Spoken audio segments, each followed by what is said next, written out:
What's up, heathens? How y'all doing? I'm the Godless Engineer, and I critically analyze apologist claims and give you the best arguments and information so that you can stand up and use your voice. Although tonight I'm not talking. Oh, shit. Hold on. Sorry, I accidentally had my video thing up. All right. But tonight we're not talking to an apologist. I'm actually talking to Jacob Berman of History Valley, which Jacob is actually streaming this also on his channel. So I'm going to try to get through the stuff that I already have planned so that we can jump right on into the conversation. So if you are watching on Jacob's channel, just bear with me while I get through some of the stuff that I plan on mentioning to my audience at least. So we're going to be doing that tonight. We're going to be talking about the best evidence for a historical Jesus from Jacob's point of view, and that's what we're going to be doing on this Friday night. So if you want to fuck around and find out what is the best evidence for a historical Jesus, then please stay tuned. But first, we are going to be going over some news stories. Typically, if you don't know about my stream here, I will go over some news stories, which I've been lovingly calling fucking around and finding out, especially since November. And then we're going to be doing that, and then we're going to be jumping right on into the conversation. It's going to look a little bit weird here, but I'm primarily doing this for recording purposes on my end so that I can post up some stuff on my channel later. So we're going to jump right on into the conversation here, the news, not the conversation, but we're going to jump right on into the news stories that we've got selected. And I hope you don't mind singing because I'm going to sing. Fuck around. Every now and then I get a little excited that you're gonna find out. It's a little different. I get it. There's actually a professional song that somebody did over there on TikTok, and I'm planning on using that. But, you know, in a pinch, I guess my voice will do. Anyways, we're going to be cutting right on into the news topics tonight. And first up on the news, Elon Musk and Vivek are going to kill veterans' healthcare and NASA. If you didn't know that. Okay, so Elon Musk and Vivek Ramaswamy here seen laughing at dying veterans, explaining why vets should just die already, have identified zombie programs that should be cut immediately, including veterans medical care, the NIH, Section 8 housing, Pell and education grants for the underprivileged students in America, Head Start, FBI, the Coast Guard, several programs at NASA, the TSA, and a whole bunch of other programs that they say shouldn't be funded anymore. In total, they are cutting about $516 billion from government spending. They claim that the funding period for these programs has lapsed and should be defunded, despite the fact that their funding has always been renewed by Congress. It's amazing to me that instead of tapping the unused resource of the untaxed billionaires that exist in the U.S., they would rather target, check my notes here, veterans, children, and our national security. The government, which I guess is, the Department of Government Efficiency seems to want to achieve this efficiency by destroying the American government, which I guess is one way of doing that. It's not really a shock that a billionaire and at least a millionaire want to cut government programs to provide services to people when they could just force those same people to give them and their friends money instead. Also, I think Elon wants to pump his SpaceX up so that basically it replaces NASA, so that he's receiving that $20 billion that NASA's currently getting, which doesn't seem like a conflict of interest at all. Oh, also, in case you didn't hear in the news, sitting Republicans are discussing also making major cuts to Social Security, Medicaid, and Medicare. You know, all those things that just about everybody in their constituency relies upon. I hope that they are really enjoying the finding out phase after fucking around and voting for Trump. So that's going to be it for Vivek and them. Next is going to be the war on Christmas. Since it's Christmas time, we want to keep appraised of how the war is progressing. This is West Virginian Mayor Tom Joyce, seen here trying to get moral direction on this situation from a rapist and child trafficking enabler known as God. He has denied a pagan group that provides services to people of non-Abrahamic beliefs that are incarcerated, formerly incarcerated, and or in recovery, the right to participate in a city-sponsored Christmas parade. Their request to join the parade was denied solely based on their religious affiliation with a Satanist group. I guess the fact that Jesus, who preached inclusion and tolerance, was a Middle Eastern carpenter who hung out with outcasts and pagans is totally lost on this mayor. It's also awkward that the decorating of trees, exchanging of gifts, and many other aspects that were practiced by pagans first until it was co-opted by the Christians, who are now rejecting those cultures that they copy and pasted their beliefs from. Seems like this mayor is decking the halls with double standards and hypocrisy rather than the comfort and joy that we're used to. This is religious discrimination and is prohibited by the First Amendment to the U.S. Constitution. Not that Christians care about reading the Bill of Rights. They don't even read their own book. That's it for your update on the war on Christmas. I hope that you guys are enjoying that kind of bullshit. Next up, gay marriage is going to become illegal. Or at least that's what one state representative, Josh Schreiber, wants. He's seen here planning the destruction of innocent people's lives because he has a shitty religious belief. He posted on Twitter, or whatever we're calling it these days, "Make gay marriage illegal again," and then claimed that this was, quote, "not remotely controversial nor extreme." This tracks for a MAGA-fueled dipshit like Josh because he doesn't like acknowledging the facts of reality, like the fact that over 70% of Americans support marriage equality, making his statement both controversial and extreme. This is another example of Christian nationalism rearing its head in our elected officials because the only reason anyone is against marriage equality is because they think their God doesn't like it. I mean, I understand it makes maggots uncomfortable to see others enjoy being themselves, and they have to repress their own urges or whatever kind of things that they want to do just because they deny that part of themselves. But that doesn't, they deny that part of themselves, and that doesn't mean that everyone else has to suffer for that. My thoughts and prayers go out to all the MAGA Republicans having to suffer by watching other people being happy. And I hope that one day they feel comfortable enough with themselves instead of coping with their self-hate by causing others misery. Josh Schreiber has also tried to introduce legislation to specifically target the Satanic Temple and the Church of Satan to strip them of their tax-exempt status based solely on the fact that they aren't sucking Jesus' dick. Seems weird to be against gay marriage like he is when he's really working that Jesus dick as hard as he has been. Anyways, that's going to be it for the news tonight. I hope that you guys enjoyed it. I know that I did. And for those watching over there on Jacob's channel, I hope that you enjoyed that little bit of a lead in there. So we are actually going to get back to this main stage here. Sorry, let me get my background situated, and we're going to bring Jacob up. Hey there, Jacob. How you doing? Doing good, John. How are you? Yeah, doing great. I'm so glad that you agreed to be here, and on such short notice. I do want to recognize that I kind of sprung this on you, and I appreciate you wanting to come up here, talk about it. I know that there's been a lot of contention swirling around the historicity sort of discussion, and I'm glad that we can have this discussion. So I appreciate you coming on here and having it with me. Of course, thank you for having me. Yeah.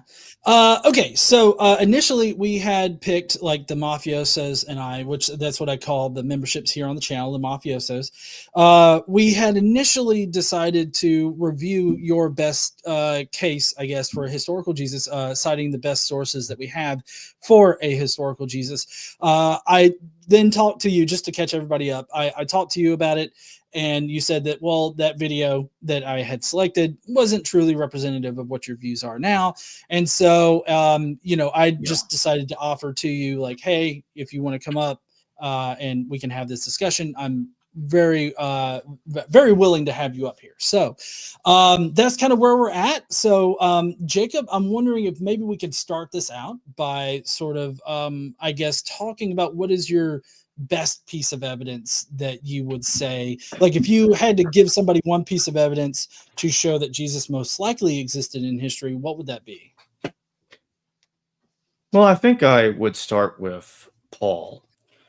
And basically, this what I'm doing is I'm looking at the minimal case, the historicity of Jesus. Like, okay, as Jack Bull pointed out in the debate that him and I did again, which both of us went up against Dr. Ehrman there and Neil Godfrey in that 2v2. You know, he focused a lot mainly on the minimal evidence, so the minimal case of the historicity of Jesus, or the minimal Jesus. Like, okay, a guy lived, died, his name is Jesus, he was crucified, that's it. I do think that there were pre-Pauline sources for Jesus. Unfortunately, they're sort of lost. Like the Gospel of the Hebrews, it is a controversial gospel because not all scholars agree it existed, but there are church fathers that do talk about it, even as early as Papias. If it did exist, then it would be evidence for an pre-Pauline reference to a James, brother of Jesus, or brother of the Lord, because Jerome does talk about a little bit of the content that's in it, and he does quote it as suggesting that James is the Lord's brother, and that and it seems to at least imply that he succeeded the historical Jesus. You see that same kind of thing in the Gospel of Thomas, where the followers of Jesus asked Jesus, "Who do we look to when you go?" And he said, "Look to James." That's basically what it says in the Gospel of Thomas. So I think there's a lot of different traditions about James succeeding the historical Jesus. But in my view, I don't even need James too much to make my case, because I care more about the evidence that talk about Jesus lived and he died. He was just a man. And so my question would be, what is the issue with believing that Jesus was just a normal human being who suffered death, and that's it? What is the issue with believing those minimal facts, regardless of whatever the truth may be about how James is connected to him? Is he really his brother or not? And also in the context of looking at the other Jameses in the Christian tradition, like James the son of Zebedee, James the son of Judah, mentioned in the second Apocalypse of James, because those are other Jameses I think that deserve some attention myself, and in the Christian literature that talks about those specific Jameses. As for Paul, this is where things get really interesting, or I should say more interesting. The Marcionite edition of Galatians, as based on the latest work that I've seen on the reconstruction of it, and other reconstructions agree with this assessment as well, the reference to James, the brother of the Lord, is not there in Marcion's edition, which is interesting.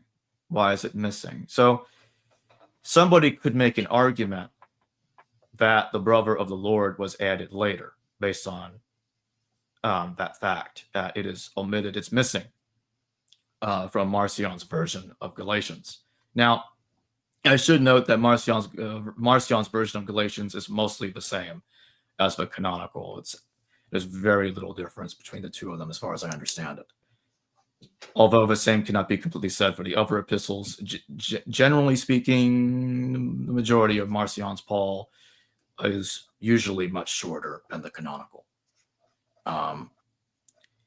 So that's just something I just want to mention real quick, kind of remind everybody, because that's what I was saying earlier.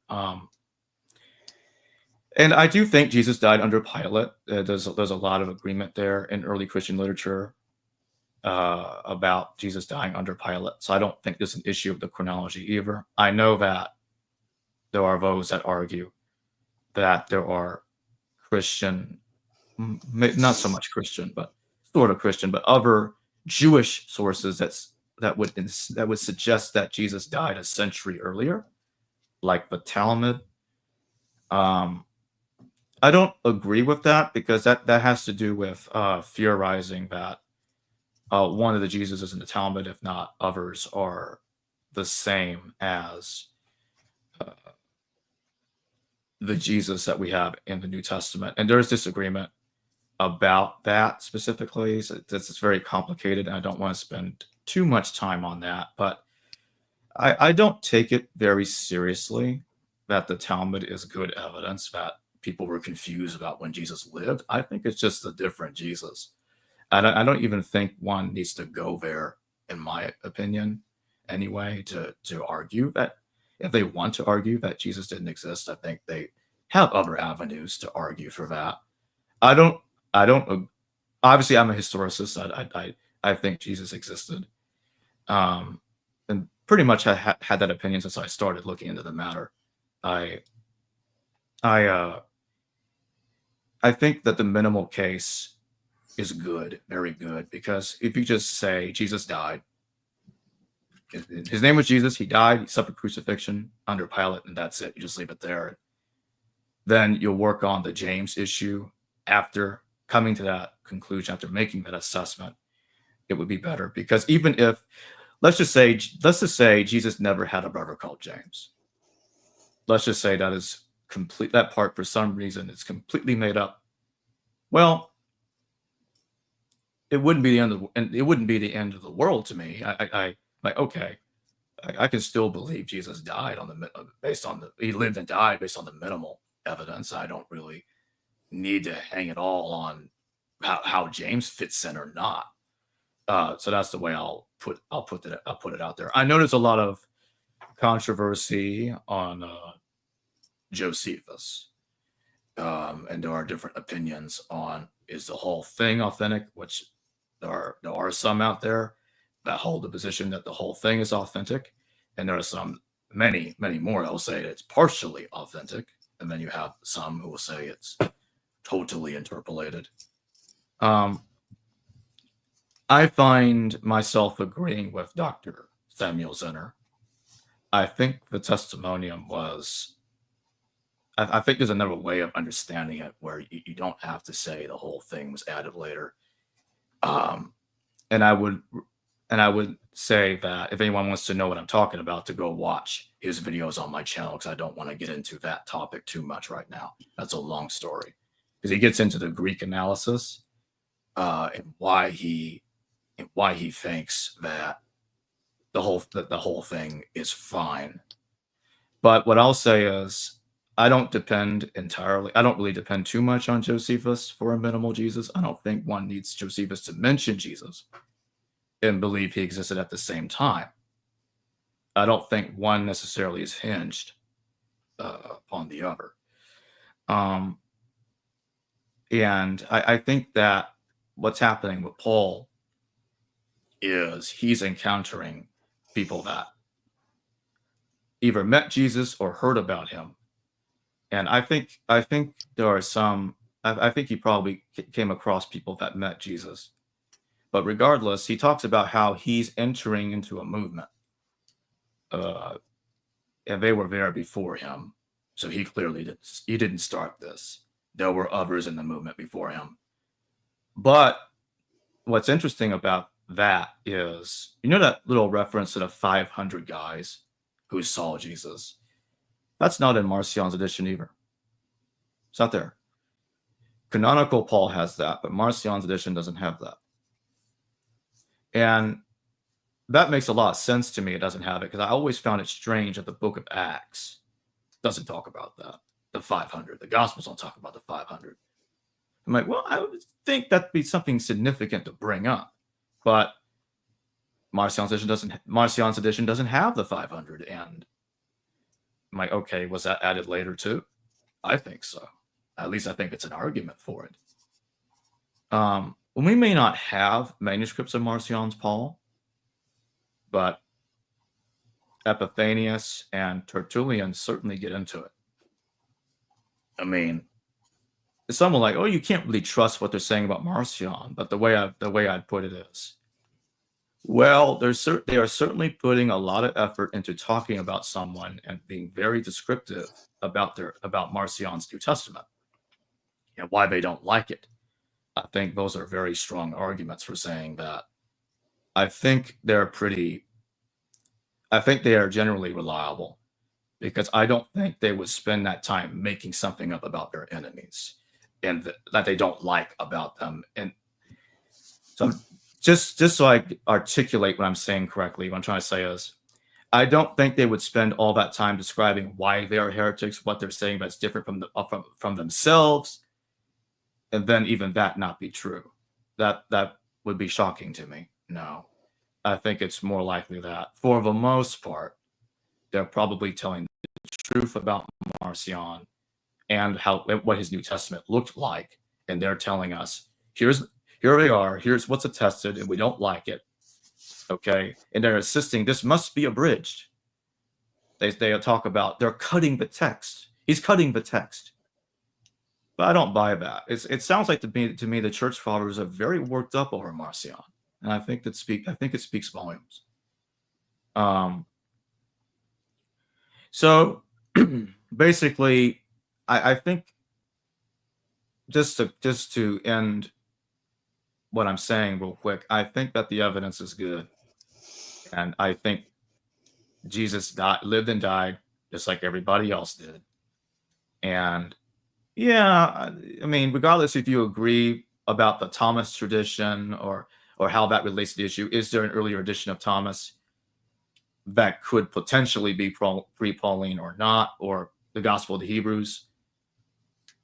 I don't need that either.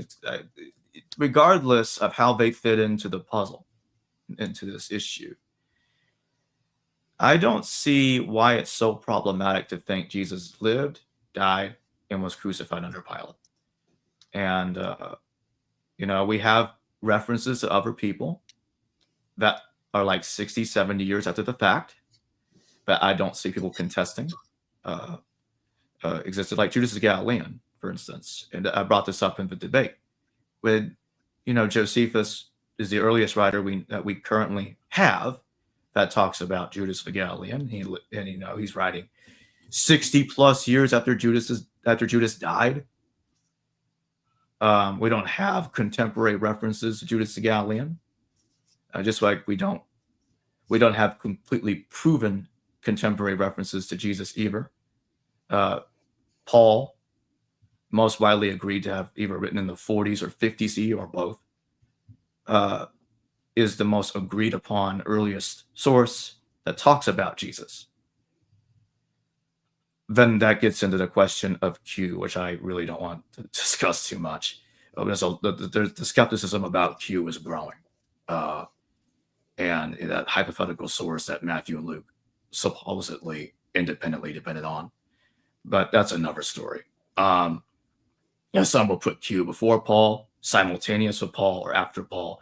I don't think relying on that, on the dating of that document, and considering how hypothetical it is a good idea at present. I would say Marcion's gospel and looking for the origin of the double tradition there is more sustainable than for the purely hypothetical Q, which we have zero attestation for. I get that there are those out there that will say the Gospel of Thomas is a sayings collection, so that's evidence that saying sources exist. Of course. I'm just talking about Q specifically. That's it. I'm not saying sayings collections can't exist. Of course they exist. Papias knows all about sayings collections. He tells us a bit about that in the very little pieces of work of him that we have. Unfortunately, most of Papias doesn't survive. Almost none of Papias survives. But anyway, I'm not going to get into the weeds on Q. So to finish, I will say, when the idea about Jesus dying in an earlier century, I think that argument is extremely shaky, to say that early Christians, like second, first century Christians, thought Jesus died in another century. Like the groups were, not agreeing about when Jesus survived. I'm sorry, when Jesus lived. Excuse me. That's what I meant to say. I don't think that's a very good argument, and I think, in my opinion, the strongest mythicist argument that I can think of right now is, I think they should be arguing if they want to continue to say Jesus didn't exist or likely didn't exist, is you would continue to look at Paul. That's and really just start from there. But I think even the case with Paul, again, Marcion's edition and canonical edition, they both say that Jesus was crucified, killed by human beings. I don't see a strong case for Paul's Jesus being crucified in the heavens or anything like that. I think Paul's Jesus clearly died on earth. So I do think the argument is weak, pretty weak. But if I had to say the strongest mythicist, if I had to think of the strongest mythicist argument, well, there you go. And I don't even think they have to say that Jesus died in the cosmos either to make the argument. But I'll just stop there anyway. Okay. Sorry, I was trying to let you, get out everything. I've been taking notes as you've been talking. So I guess starting from the beginning of my notes here, Okay. You had asked earlier on, what's the harm in believing in a minimal Jesus? Just some guy that lived, died, Right. and then a religion grew up around him.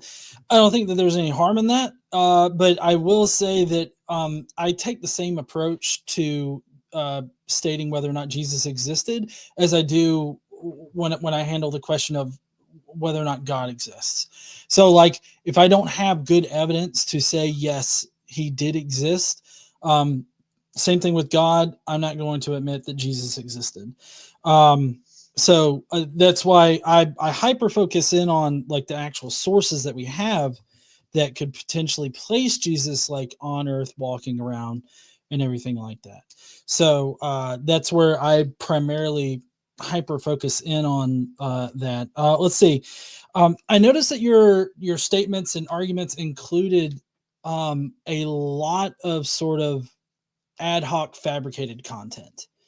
Like this whole idea that the Marcion Paul is closer to the original Paul, but yet we don't have Marcion's Paul. We just have, I guess, reconstructions that people have done of Paul. Same thing with other documents that you had mentioned. And I guess I just, don't understand why we're trusting Marcion to be like truthful in like his information about either Paul, the Gospels, or anything like that. Because I know that you do you still argue for an Aramaic Matthew or a Hebrew Matthew? Well, I think it existed, but like I said, I don't die on the hill that that it had to exist and be pre-Pauline. I'm open to it being later and not early, but like that's why I didn't focus too much in in my statement earlier. Right. Yeah. No, I get that. I just I can't really get behind this whole Aramaic or Hebrew Matthew just because we don't have evidence of it. Like we don't have any textual evidence in Matthew that would suggest that it was first initially written in Aramaic or Hebrew. Let me jump in. I'm not claiming it's the same gospel. I think it's a totally different text. I don't think it's our gospel of Matthew. Just to but so this gospel of Matthew is completely different. Which I'm guessing you're getting that from who would that be? Papias? Yeah, Papias. Papias, I don't know. Yeah. I don't know. I suck at pronouncing names. Papias. So like we know that Papias lies like all the time. Even Bart Ehrman has said that nobody really trusts Papias's work. So I don't know why we would trust him in this particular situation. So I'm not saying that there wasn't like a different gospel that he thought of as Matthew, but and how that doesn't necessarily correlate to the Matthew that we have canonically. But I guess I just don't see any kind of evidence that would suggest that we should think that there was an Aramaic or Hebrew Matthew. And I'm incredibly wary about this particular argument because it primarily comes from what my experience is, religious apologists. They like to make this argument that there was like a Hebrew Matthew or an Aramaic Matthew that was written in the 40s, right after Jesus was killed. And so, like, I'm very hesitant to like jump on that particular bandwagon, especially considering that there's no evidence that would suggest that it actually does exist versus just maybe something that was made up, in the 2nd century or something like that. So the you seem to rely a lot on Marcion's version of a lot of things, and that I can't really get behind because, yet again, Marcion was born in the 80s and then he died in 160, and he was writing like right there in the 140s to 150s or so. So I don't see how he could actually have any kind of real firsthand like evidence of Jesus when he was born, one, so late, and two, he was writing so late in his life. It seems like we can't really substantiate any real good evidence. It seems to be hypothesized or fabricated evidence, which I think that is rather odd. Maybe you can answer this. Why is it that you think that Q is too hypothetical, but yet the Marcion, the Paul, and all of that is not too hypothetical? They seem to be on the same level of hypothesis there. Like, hypothetically speaking, Aramaic Matthew, hypothetically speaking, an earlier version of Paul that doesn't contain all of these things. Like, it seems like there's just like a bunch of hypothetical sources that are floating about, and you seem to only discredit Q here. So, like I said, like if it's attested if it's attested to have existed by the early church fathers, I I wouldn't say that's a hypothetical source because they're saying they had seen a text. Here's why they don't like it. Whereas we don't have the same thing for Q. Q is completely reconstructed based on the assumption that Matthew and Luke did not use the other, and that and they assume, and the assumption is, and I'm not even saying that Q couldn't have existed. I'm just listing the issues with Q. But what I'm saying is we don't have attestation for Q itself at all. No church fathers, no early church fathers, no the apostolic fathers, they don't talk about Q. They don't talk about a document that can be clearly discerned to be Q. That is the difference.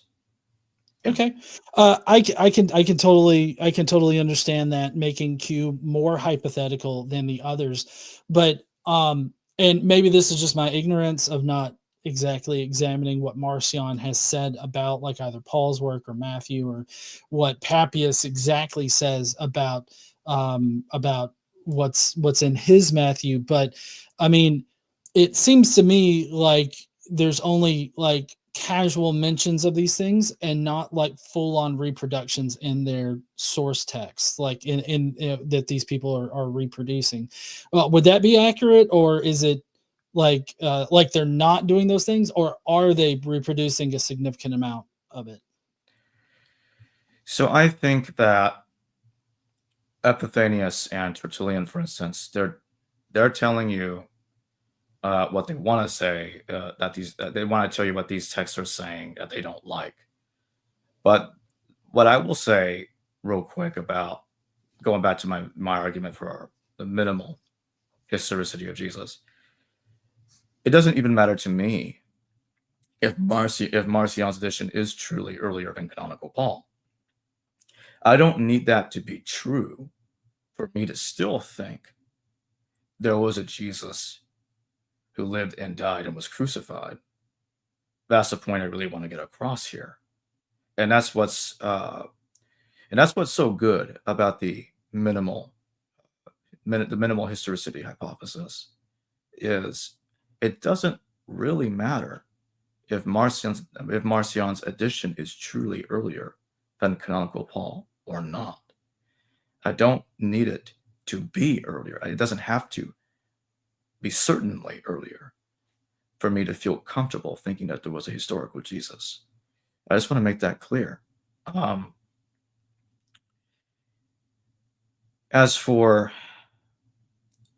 canonical Paul, if that were to turn out to be, if that is genuine, and the idea that Marcion's edition is earlier is wrong for some reason, then that would say, okay, Paul did write James, the brother of the Lord, in Galatians, and that to me would clearly show me that Paul is referring to James as the Lord's brother. I do think Jesus had a brother called James, regardless if Marcion's version of Galatians is the genuine version or not. As for Hebrew Matthew, I was talking about Jerome earlier when he's the one that talks about the reference to James, the Lord's brother, in Hebrew Matthew. That was not Papias. Now, yes, apologists do want to claim, at least some of them do, that the Gospel of Matthew, our canonical Gospel of Matthew, was translated from Hebrew. I do not agree with this at all. There is no Hebraisms or Aramaisms, at least not enough to substantiate that claim. And based on even what the church followers are saying, I think it's pretty clear the text would have been very different from our canonical Matthew. It is not the same text.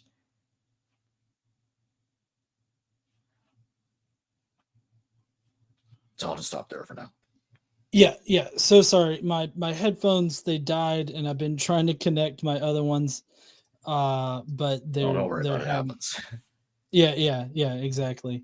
So I'm trying to get those done right now. Hold on, if I can get these things connected. That way it doesn't. There's not a potential like echo kind of situation. No problem. So yeah, I get that you're not too dependent on like James existing and all this other stuff and everything like that. So please correct me if I get anything wrong. Okay. Okay, I can't get these headsets to work, so it's just gonna have to go with this right here, with my speakers. Okay, so as far as like knowing what's in these sources in order to be able to like scrutinize them as relaying somewhat accurate information, how do we do that without actual access to that information? Because it seems to me like if we're hypothesizing these things that are in these particular works, it kind of seems like we could hypothesize anything being in them within reason. I'm not saying anything too crazy or ridiculous being in there, like Jesus concocted a Godzilla to walk around Palestine or something. I'm not saying that, but I'm just saying that like how can we be exactly sure of anything that's in these things to the point where we would be able to discern whether or not it's relaying accurate historical information? Yeah, that's an interesting question. And what I'll say is, first, I have two answers. Though my first answer, or really two parts of the same answer. So my first part of the answer is going to be Marcion's, Paul, and the Gospel are reconstructed by looking at Epiphanius, Pseudo-Adamantius, and Tertullian, although Tertullian and Epiphanius are the primary sources. So they will tell you what is in the text that they looked at, and scholars will compare Tertullian and Epiphanius. Now, I will say this real quick. The question you're asking, Dr. Jack Bull and Professor Marcus Vincent and others that worked on Marcion's Paul would be in Marcion's Gospel, will be in a better position to answer your question than I am. Now, As for historical reliability, well, the way I look at it is, and really I would look at other sources in the same way here. So this is kind of a general answer about these various texts. Jesus was crucified. He died under Pilate. That's the common theme, or it's a common thing that I see across these various sources, including the apostolic fathers. And I don't have, like I said earlier, I think it's not unusual for historical figures to be deified in the ancient world. We see it all the time. Even very famous ones like kings or emperors being deified after their death. So I just don't see why something like that couldn't have happened with a historical Jesus. And like I said earlier, regardless of what's in the text of Marcion's New Testament, it, one way or another, regardless of how that comes out, to me, it will not disrupt the minimal historicity. Okay, so sorry to interrupt you. How Okay. do we know those things though? Like I hear a lot of just sort of claiming that like we know that he died and we know that he walked around Palestine and ended up getting killed by the Romans and everything. But I guess I just don't see the evidence like in primary source like information that is the case. Like I see a lot of ambiguity as to like who killed Jesus, where this was happening, and all this other stuff. So I'm just kind of curious as to where do you get this kind of information? So I'll start up. Let me go back to Paul. Paul states, and this is in both Marcion's and the canonical edition, that he states that the Jews were responsible for killing Jesus. But when you look at the Gospels, the Gospel tradition, and you look at the apostolic fathers, I can see that there's common agreement, because to me, Paul is being vague about who exactly killed Jesus, because he on one hand, he does say the Jews are behind it, and on the other hand, it's archons. Now, to me, these seem to be earthly archons, and it can be interpreted as meaning the Romans. And in the Gospels, you kind of see a blend of both in the situation. You have the Romans being involved through Pilate, and the Gospels blame the Jews for pressuring Pilate to kill Jesus. So that kind of reminds me of Paul's view. Now, does he explicitly say that the Romans killed Jesus in his genuine letters? No, he does not explicitly say that. That's true. But I also don't see a contradiction between what Paul's letters are saying about the execution of Jesus, because he does say that Jesus was crucified, which is a Roman form of execution, and what we see in the Gospels. So that's basically, well, I'll stop there for now. Oh yeah, sorry. I was just before I lose this, that was going to be my question. Like you say that Paul says that the Jews killed Jesus, right? Yeah, in First Thessalonians. Right, which I think that's an interpolation, like him blaming the Jews for it. But why does that make sense to you that he would blame the Jews for killing Jesus? Because you think that Jesus was crucified under Pontius Pilate, right? Yes. Was Pontius Pilate a Jew? No, I don't think that at all. He was a Roman, right? Yes. Right. So why is it that Paul would have blamed the Jews for killing Jesus, but also think that the Romans killed Jesus, but yet the Jews are to blame for crucifying Jesus? Like that seems to be a bit of a conundrum there. Well, what I'll say is I don't, at this time, I have to give that some more thought. I don't completely know what's going through Paul's mind when he's saying that. The other thing I will say is, and that's why these texts are a bit complicated, because there's still a lot of work to be done, and it's still being done right now. I don't assume that everything, the entire tradition, sprang out of Paul's letters. I don't think we can roll it up into one blanket statement and say, oh, everything just came out of Paul. I don't think that's completely true. And that's why I was saying a lot of work needs to be done. And that's also why I said, to your question about reconstructing Marcion's New Testament and trying to figure out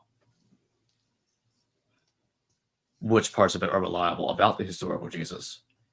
That's why I think that the scholars working on it, like Professor Jason Badoon and Dr. Mark Bilby, Dr. Jack Bull, Professor Marcus Vincent, and others, are in a better position to answer those type of questions than I am at present. Because Okay. I'm not on their level. So I get that. These are just questions that run through my head whenever I'm Sure. considering like stuff. So that's why I'm asking you about it. Now, maybe you could tell me what's implausible about this explanation, okay? Because what I see out of Paul, and of course, I'm not working off of, I guess, Marcion's Paul. I'm just working out of the actual letters of Paul that we have, that we can actually analyze to see what this person that we call Paul would have thought. And in his letters, he identifies Satan, or the devil, as being the ruler of this world, right? So when Paul actually mentions the archons of this aeon, the rulers of this age, it kind of seems to me like, under Paul's view, being that he's a very spiritual kind of man, he's thinking of the spiritual war that's going on between man and Christ, on behalf of man, against the evils of this world, the powers and principalities of this world. So, like, under this archons of this aeon, it kind of seems to me like Paul would be more likely referring to Satan and his demons as being the ones that crucified Jesus, considering also how in Hebrews it talks about how there are more perfect copies in heaven of things that are occurring here on earth. I know Hebrews isn't written by Paul, but it's written, by either somebody in Paul's community or a community that's right there adjacent to Paul's community. So it kind of seems like that would probably be a theology that Paul would be working with right there. So it's definitely plausible that Satan was employing crucifixion up in the heavens, especially if people are equating Satan or this the Romans with Satan, or the Romans were being somehow employed by Satan. That kind of seems to factor into it there. So under this whole idea, Paul is mentioning the archons of this aeon as crucifying Jesus. First Thessalonians seems to be interpolated in one fashion or another. I think that the blaming of the Jews doesn't make a whole lot of sense. If we're going to say that the Romans are crucifying Jesus, that seems to be a pretty big problem there between the two. And so, considering all of that, it seems to me like Paul, in his letters that we have, isn't actually mentioning anybody in particular here on earth being responsible for Jesus's death and his crucifixion. It seems more likely that he's talking about these powers and principalities, the Satan and his demons. And where do they exist? Well, if we look in the wider aspect of Jewish theology in the first century, we find that demons or these entities, these evil entities, actually inhabited the lower levels of heaven, right there on the firmament. So it kind of seems like a very strong modal argument to make, to say that, well, Paul is actually here referencing Satan and his demons being responsible for Jesus's death through crucifixion on a cross.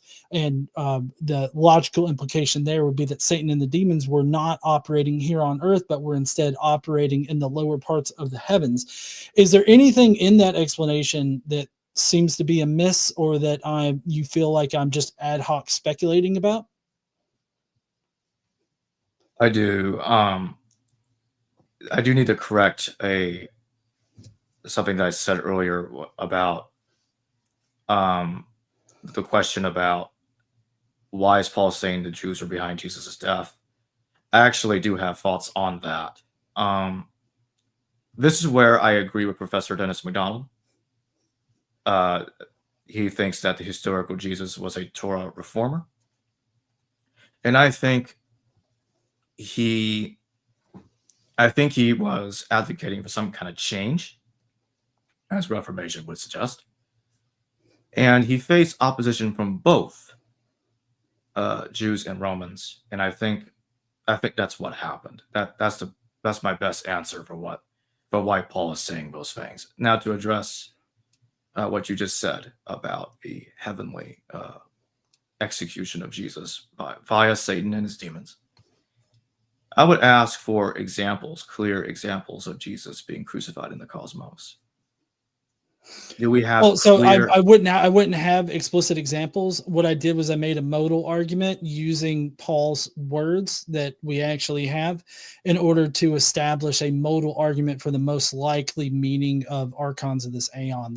That's what I did. So I'm not saying that there's like an explicit like celestial thing, but I do find that it's rather odd that you want an explicit call to a crucifixion in the celestial realm, but then at the same time, like we've got all these hypothetical sources surrounding Marcion's Paul and Gospels that we just simply don't have, and we can't know the actual like content of. It just seems like you have as much, if not more, hypothetical content but yet you're asking me for explicit, concrete examples. Well, I'll rephrase my question. I don't really see it that way. I don't think those sources I was talking about are as hypothetical. But anyway, do we have examples of other beings being crucified in the cosmos before Paul's Jesus? Why do we have any need evidence for that? Well, I mean, why do we need that explicitly? Like, why? Well, I guess my disconnect here is that, like, I feel like we can substantiate this view of the firmament and what is in the firmament, like what is in the multiple levels of heaven, through various sources in the first century Jewish theology. You've got even Paul mentions that the Garden of Eden or the paradise is in the third heaven. So we definitely know that there are physical spaces and everything up there. And then I also substantiated the copies of things that are happening here on earth also being present in the heavens, and that's in Hebrews. And so, like, we have concrete evidence of people mentioning that these things would be up there, to include crucifixion. I think that you would need to make a case for why crucifixion wouldn't be part of those things that are also happening in heaven. I feel like in Hebrews it's very explicit about early Jews and Jewish Christians, how they thought about how the heavens existed. They were very physical places. And so considering all of this evidence, that's why I make the modal argument that, you know, these things are probably what Paul thought, because Paul, as far as the actual Paul that we have, like his words, seems to be very Jewish in nature. He says that he was very learned in his Judaism, way past the knowledge of his peers at the time. That's Galatians 1. And so it seems to me that if Paul was very well educated in Jewish theology, this would be something that he would think at the time. So we need to, under my view, we need to be able to discern between Paul's view of the firmament and the lower heavens and how physical they are, and Paul's statements about Jesus. So what I'd be curious to know is, why are we trying to use the Gospel of the Hebrews, which you admitted is not written by Paul? We have Right, no idea. but I said that it's part of a group that is either either within Paul's group or adjacent to Paul's group, and so that's why it's valuable, because of the time frame that it's written in and the fact that it shares a lot of theology with Paul.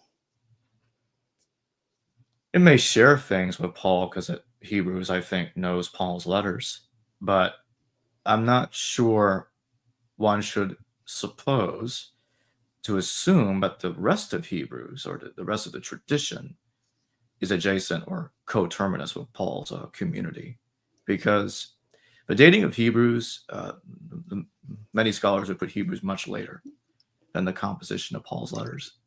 So I'd be a bit more careful. But I think that they're coming from similar communities, if not the same community, or at least that's what I've read from scholars, is that they are related, and that's why they're often that's why Hebrews is confused with Paul early on, and then later on we figured out that Paul didn't write it. I mean, it's very similar in theology. Yeah, even the early church fathers didn't quite suggest that Paul wrote Hebrews. The idea that he wrote it is a much later claim. But yes, over time, it was eventually believed that Paul wrote it, but there was skepticism with the ancient church fathers. Who exactly? Just so that I know. So, Origen, and I also pronounce it Origin, but Oregon. So more of the Greek pronunciation. But Origen of Alexandria, on one occasion said it was either Luke or Clement. And I'm paraphrasing what he said, but he said something like this: it's either Luke or Clement that wrote Hebrews. Which one actually did it? Only God knows.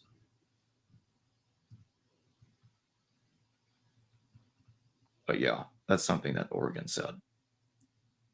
Okay. I don't know. Sorry, go ahead. Somebody in one of the chats is saying that I'm confusing the Epistle of the Hebrews to the Gospel of Hebrews. I'm not.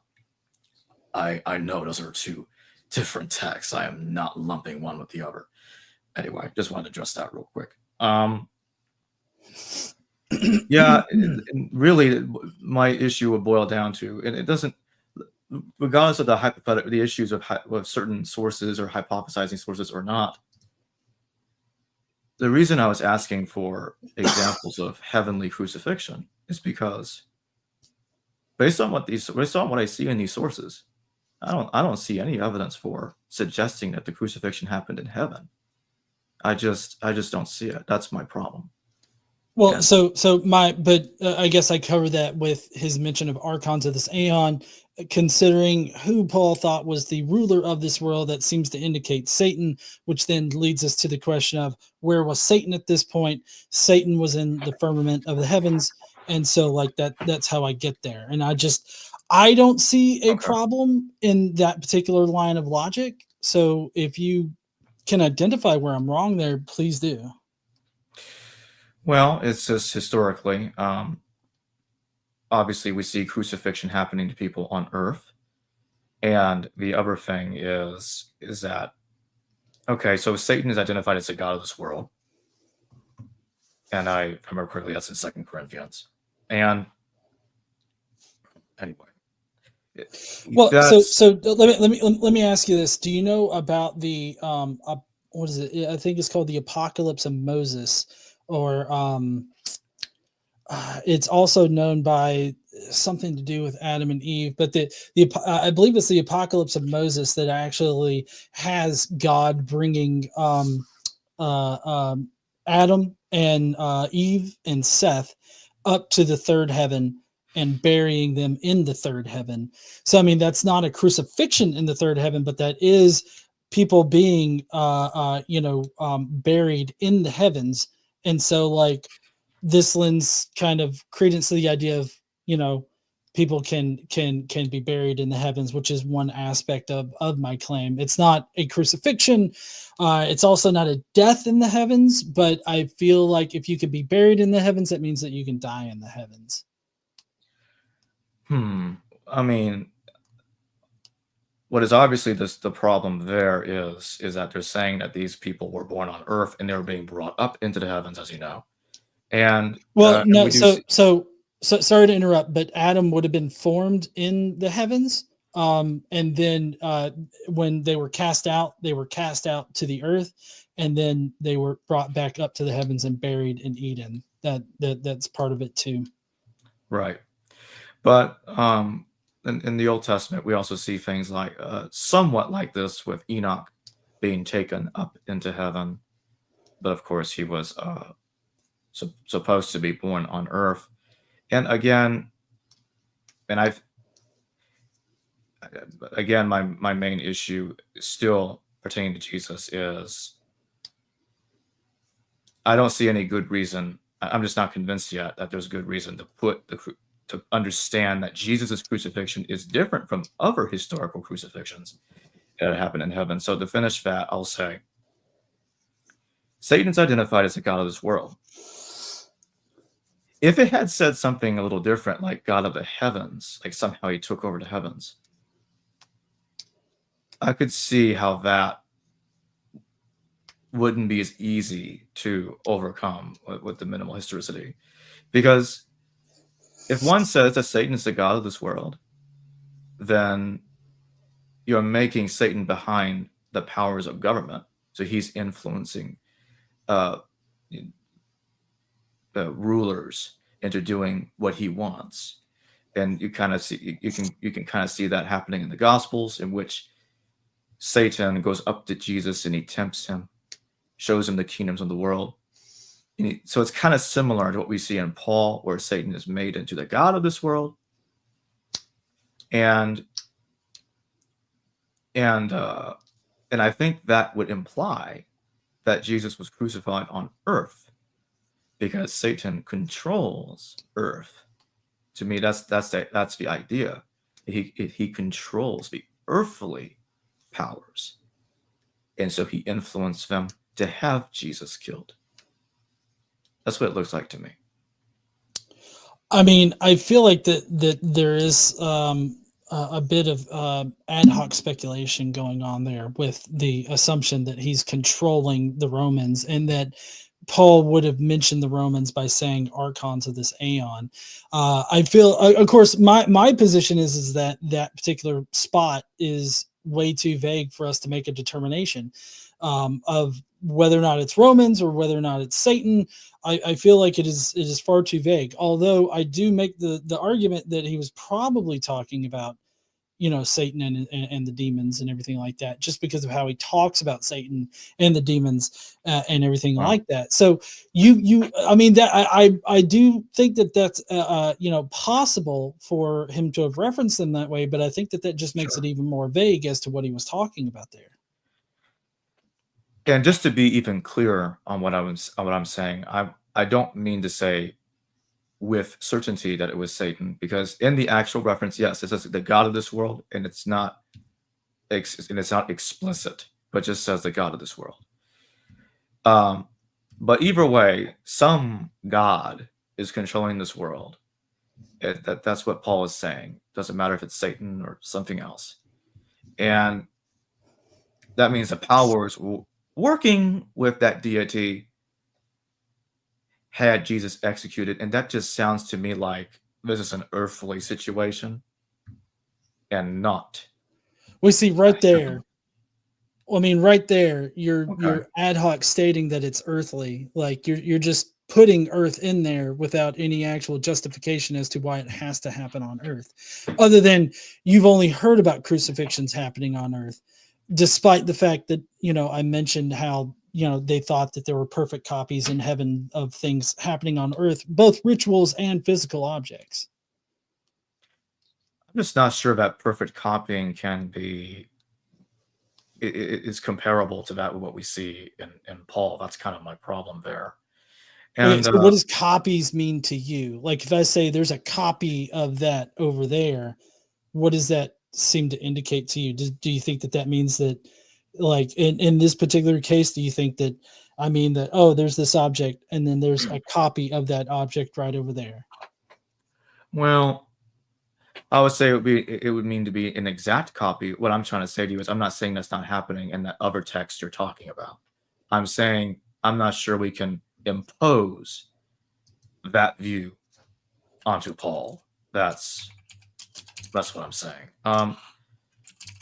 So I see Kip Davis in my live chat. He says, "Why does John think that the crucifixion was foolishness to the Greeks and a stumbling block to Jews. 1 Corinthians 1:23. If it was all cosmic myth. I'm sorry, say that again. So Kip Davis is in my live chat, and he's asking you, or asking me to ask you, at History Valley, why does John think that the crucifixion was foolishness to Greeks and a stumbling block to Jews? 1 Corinthians 1:23. If it was all cosmic myth.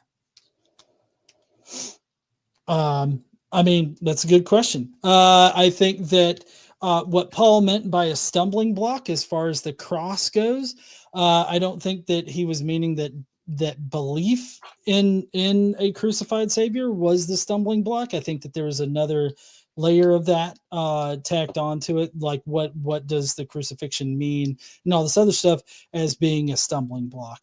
But I mean, I'd have to go back and I'd have to look at my notes. Let's see, it's Hebrews 9:23 where it talks about perfect copies. So let me bring that up real quick.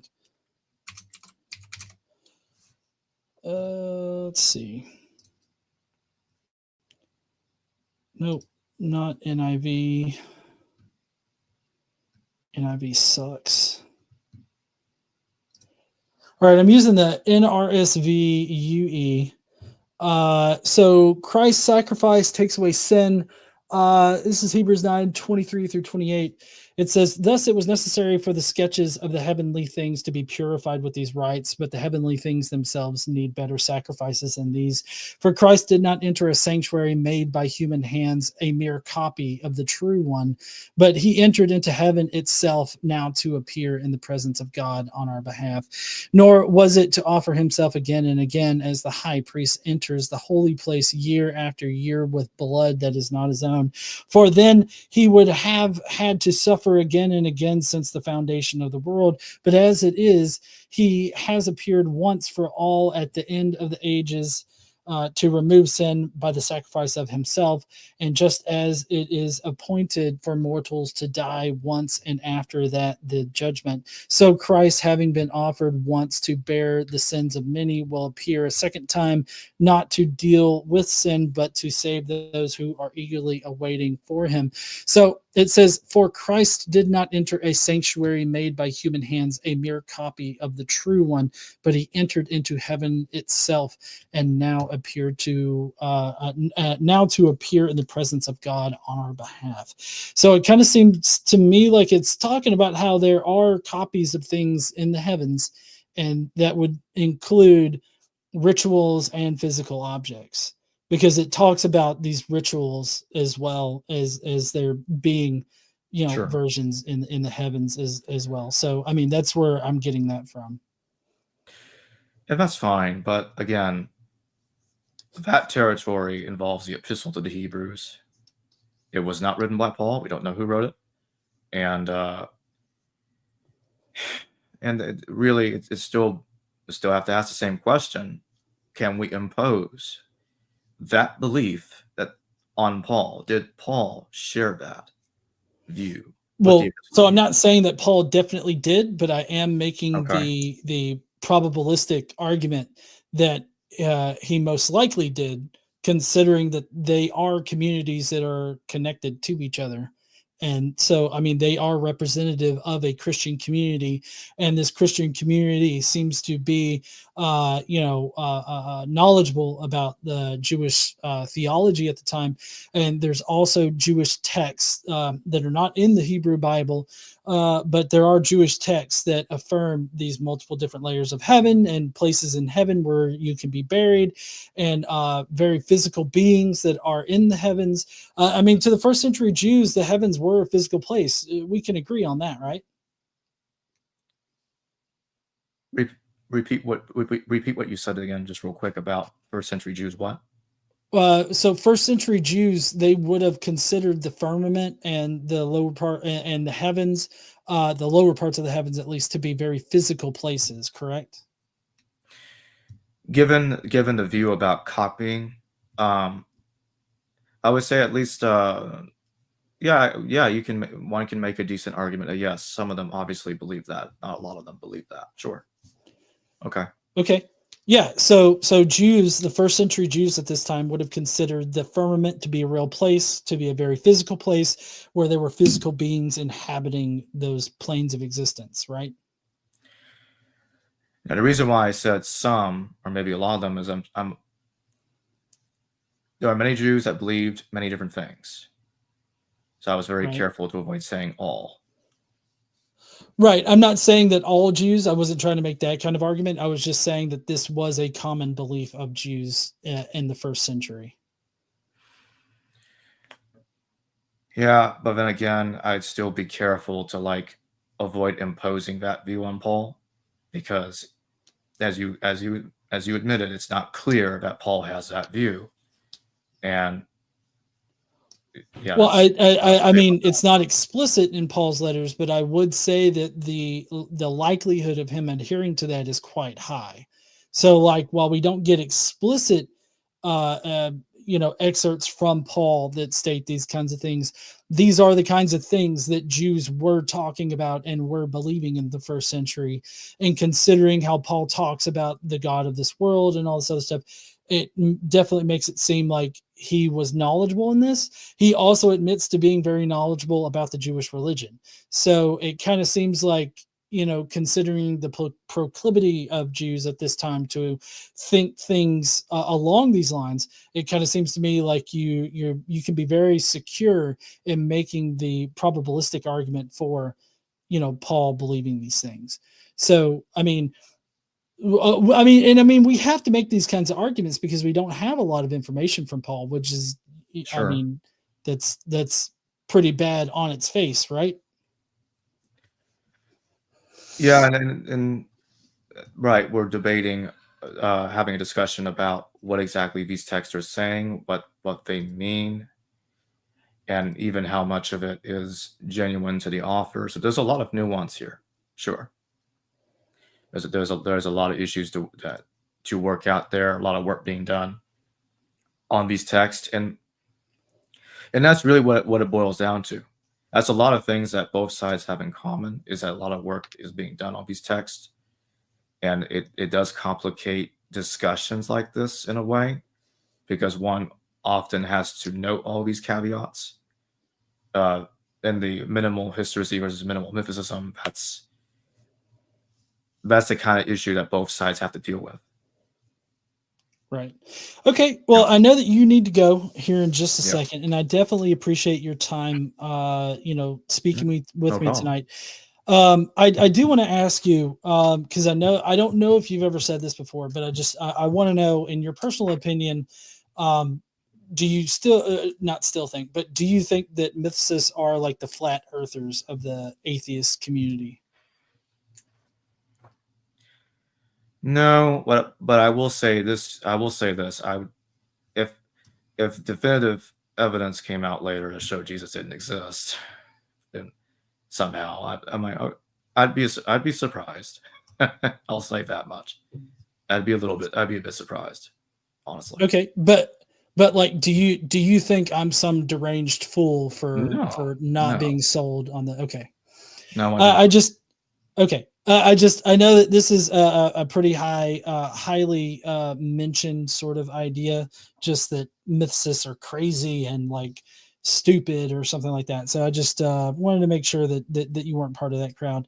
But in any case, again, Jacob, I very much appreciate you coming by and talking to me about these things. And thank you for having me on. I'm not sold on your case, but I know that you're not sold on my case. But Right. I feel like everybody That's gained fine. something out of this conversation. Of course. Thank you for having me. All right. Well, heathens, everybody on all the channels and everything like that, I really hope that you enjoyed this discussion tonight. Definitely go and subscribe to Jacob over there. He's got a lot of great interviews and discussions that are happening over on his channel. If you're on Jacob's channel and you liked whatever you were hearing from me in any kind of sense, you come on over here. We have fun. I will let everybody go, let you go, Jacob, and I hope that y'all have an awesome weekend, an awesome night, and everything like that. And I hope that you will stand up and use your voice. Bye, everybody. Bye-bye.